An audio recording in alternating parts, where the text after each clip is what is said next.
Научили мастерству кукловождения, вышивке и даже линогравюре.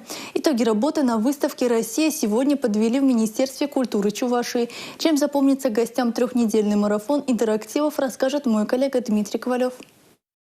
Гостей экспозиции республики на ВДНХ привлекают интерактивы. За прошедшие 3 недели Минкультуры Чувашии организовали сотни мастер-классов, а также театральных показов, выставок, блиц-игр. Это были насыщенные дни, рассказывает руководитель ведомства. 12 января мы провели мероприятие, посвященное Дню чувашской вышивки. У нас также состоялись мероприятия, посвященные Василию Ивановичу Чапаеву.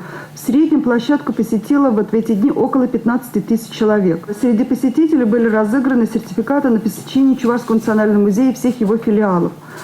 С 10 по 12 января Чувашским государственным ансамблем песни и танца проведено 19 мастер-классов по чувашскому танцу. В них приняли участие около 500 человек. Чувашским государственным драматическим театром имени Константина Иванова проведено 50 мероприятий, и в них приняло участие около 10 тысяч человек. В выходные на экспозиции республики большой концерт дали фольклорные коллективы. В программе были не только песни, но и дефиле в национальных костюмах. И, конечно же, очень дорогие отзывы тех посетителей выставки, которые заходили на нашу экспозицию. Зачитаю коротко некоторые из них. Вот, к примеру, участник второго форума ветеранов специальной военной операции, который проходил в эти же дни в Москве, посетив стенд Чувашии и пообщавшись с актерами театра кукол, отметил, что думал, что меня трудно уже чем-то удивить, удивили. Экспозиция республики за прошедшие недели держится в десятке лучших по всем 11 номинациям голосования среди гостей выставки. По результатам с 4 по 21 января, но сейчас уже и по 28 января, Чувашия занимает второе место во всех 11 номинациях, уступая только Москве.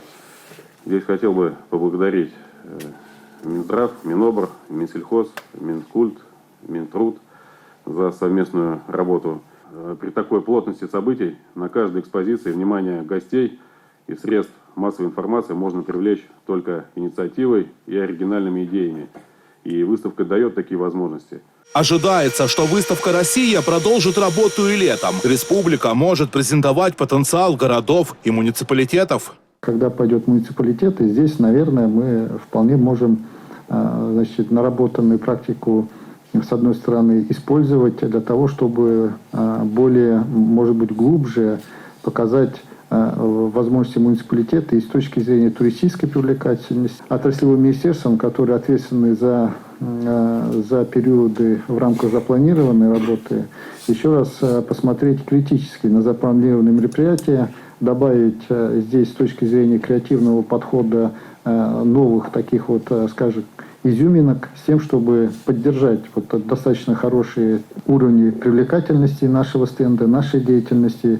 Ну а прямо сейчас на ВДНХ готовится трехнедельная интерактивная программа от Минсельхоза и Минприроды Республики. Гостям покажут еще немало интересного. Дмитрий Ковалев и Павел Редков. Национальное телевидение Чувашии.